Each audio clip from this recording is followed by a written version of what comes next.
Briefing करेंगे हमारे MLA साहब भी आपसे सर। वो ये आप भी जा रहे हैं क्या सर? बेरवा साहब जा रहे हैं, मेरे ब्रीफिंग का काम है। बेरवा साहब ऑफिस में जा रहे हो क्या? यही पूछ रहे हैं। हाँ यार, मैं राजसमंद जाऊंगा फिर जो केवल डाक डालने आए होगे आप? हाँ? डाक डालने आए होगे सर?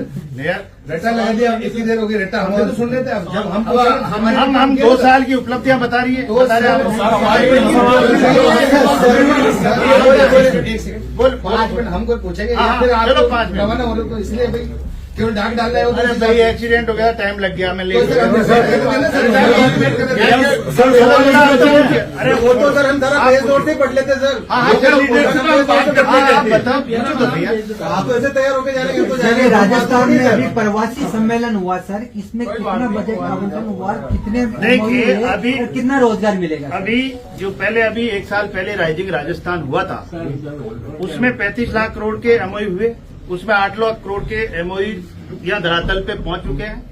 अभी जब उस समय हमारे यशस्वी मुख्यमंत्री जी ने कहा था कि मैं प्रवासी राजस्थानियों के लिए 10 तारीख को प्रवासी दिवस के रूप में मनाएंगे, और उसके रूप में उन्होंने मनाया। और अभी भी इतने एमओयूज हो रहे हैं, अभी बात हो रही है उनसे, लेकिन इसमें भी इस राजस्थान में अपार संभावनाओं को देखते हुए उन्होंने एमओयू और यहाँ पे काम करने के लिए अपनी इच्छा जाहिर की है। निश्चित रूप से आने वाले समय में वो भी एमओयू होंगे, और इस प्रवासी राजस्थान दिवस में भी निश्चित रूप से हमारे इस राजस्थान को भी मिलेगी, और उन लोगों को भी यहाँ उनकी क्रम भूमि से मातृभूमि की ओर आने का मौका मिलेगा। सर, आप राजस्थान में कह रहे हो कि यहाँ उद्योग आ रहे हैं, भीलवाड़ा से 3000 करोड़ के उद्योग बिजली के दाम ज्यादा होने से पड़ोसी राज्य में पलायन कर चुके। 3000 करोड़। आपने देखा होगा अभी इन 2 साल में जो बिजली की जो मेगावाट की क्षमता बढ़ाई गई है, अब धीरे धीरे 2027 में तो कह रहे हम सब जिलों को दिन में लाइट देंगे। तो इस पे सौर ऊर्जा के क्षेत्र में बहुत काम हो रहा है, और आने वाले समय में मैं मानता हूं कि इन 3 साल में यहाँ बिजली की कोई कमी नहीं रहेगी।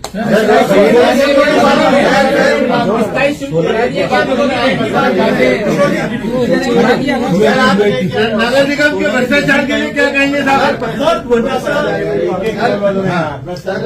एक पुजार सर, भीलवाड़ा में यूएटी ने भूखंडों की नोटें निकाली, उसमें कथित गड़बड़ जाना हुआ, उसको लेकर लोग हाई कोर्ट में याचिका दायर की। उसका यूआईटी के अफसरों ने जवाब दिया कि भीलवाड़ा की जनता असामाजिक तत्व है, इस कारण हमने देरी की है। 10% जो भूखंडों की नोटें निकाली थी उसको लेकर।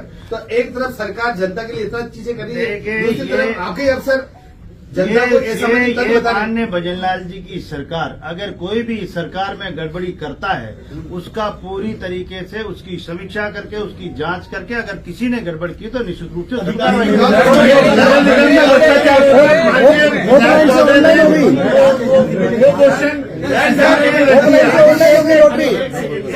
एक आदमी सर, अभी तक वो यूआईटी के जो प्लॉट निकलने वाले थे, उसका जो आम जनता का पैसा 90,000 आदमी का पैसा जमा है, उसका क्या भविष्य है सर? मैंने कहा ना, अगर कहीं भी गड़बड़ी हुई है तो उसकी जांच की जाएगी, और जांच में अगर कोई दोषी पाएगा निश्चित रूप से कार्रवाई गड़बड़ी की जगह पे, लेकिन 90,000 आदमी का जो पैसा जमा है, क्या पहले तो एक तथ्यात्मक जांच करेंगे ना, तथ्यात्मक जांच में क्या सामने आता है उसके बाद बताएंगे।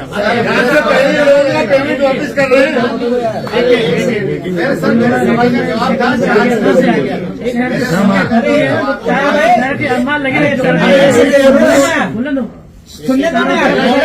अम्मा लगे पूरे शहर में।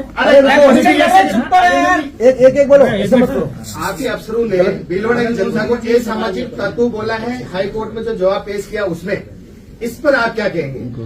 देखिए, अगर इस तरह का कोई बोला है तो आप तथ्यात्मक मुझे बता दें कि यहाँ पे बोला है।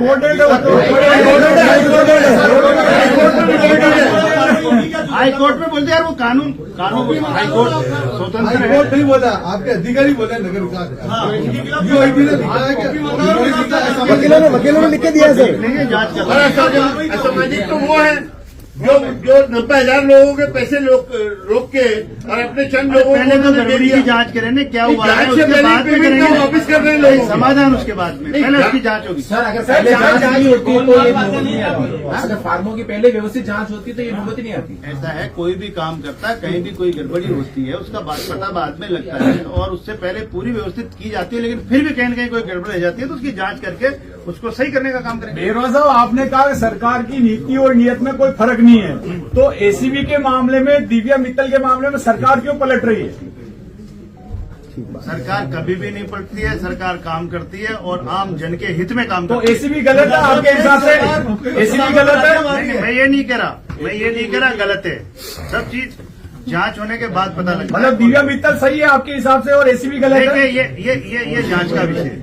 सर, हरियाणा के अंदर बजरी माफिया का गिरोह बहुत उभरता जा रहा है। चांदगढ़ के अंदर 48 दिन तक आंदोलन चलता रहा, लेकिन उसका कोई कुछ हुआ नहीं। ऐसा 48 दिन तक कोई भी अधिकारी नहीं पहुंच पाया। गिरोह जो पनप रहे हैं उन पे हम कार्रवाई भी कर रहे हैं, जहाँ जहाँ हो रहे हैं कार्रवाई कर रहे हैं। लोगों को आज तो भरपूर आ रही है सर। आज 27,000 रुपये ले रहे हैं, ये सारी दलाली हो रही, क्या हो रहा है? ये आपने कोई फिक्स कर रखा है कि भाई इतने का आता था? खरीद रहा है ना। मान्य एक बहुत इम्पोर्टेंट बात है। निर्माण कार्य ट्रैक्टरों की या कोई ट्रकों की कोई फिक्स नहीं है, कोई कितने में ले रहा है, लेकिन अगर इसका कोई फिक्स दायरा है तो वो मुझे बता दें। डीएलसी में 1800 रुपए कंस्ट्रक्शन कॉस्ट को कर दिया गया है। अभी आपके माननीय विधायक महोदय बैठे 1200 रुपए में काम हो रहा है और 1800 रुपए में तो एक अगर गरीब आदमी मकान बनाता है तो 2-2 लाख रुपए उसके ऊपर जबरदस्ती का टैक्स वसूला जा रहा है। कॉस्ट का है कि सरकारी मकान बनाने नहीं, मकान बनाने की सर कॉस्ट, प्राइवेट कॉस्ट तो कितनी भी हो, हमारी सरकारी कॉस्ट होती है, पीडब्ल्यूडी कॉस्ट होती है। तो उसकी सजा जनता को मिलेगी। नहीं, जनता को क्यों? जनता को मिलेगी। 1200 रुपए में मेरा मकान बन रहा है, मेरे 1800 रुपए का पैसे ले रहा हूँ। कहाँ से ले रहे हैं?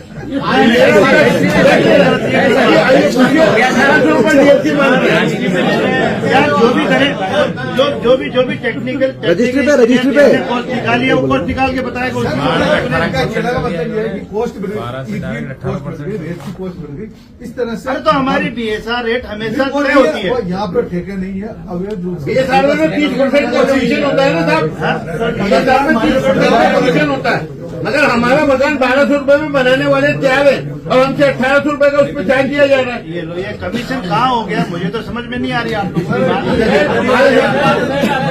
आप अगर आप उसको कमीशन मान के ही कर रहे हो जो तो बात अलग है। फिर तो इंजीनियर में भी जो बीएसआर रेट बनती है वो गलत है। तो 30% यार वो तो टेंडर है, अगला ऐसा एक सवाल है।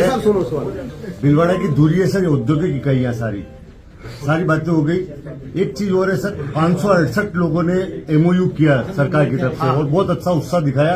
उसमें यहाँ के सारे लोगों का बहुत बड़ा रोल था, जनप्रतिनिधियों का, सबका सब कुछ हुआ। उसके बावजूद 68 लोगों की वैसा वो जो एमओयू हुआ है उसकी पालना में आए, धरातल पे आ पाए। आखिर इसके लिए किसको जिम्मेदार मानते हैं आप? और इसके लिए कुछ होगा या इंडस्ट्री ऐसी पलायन करती रहेगी? 28 लोगों ने धरातल पे आने का काम किया। आने वाले समय में कितने हैं? माननीय यशस्वी मुख्यमंत्री जी ने इसको सरलीकरण करने के लिए उद्योग लगाने वालों के लिए एकल खिड़की योजना के तहत और अधिकारी नियुक्त किए गए, जिससे कि उनको कोई समस्या ही नहीं आई।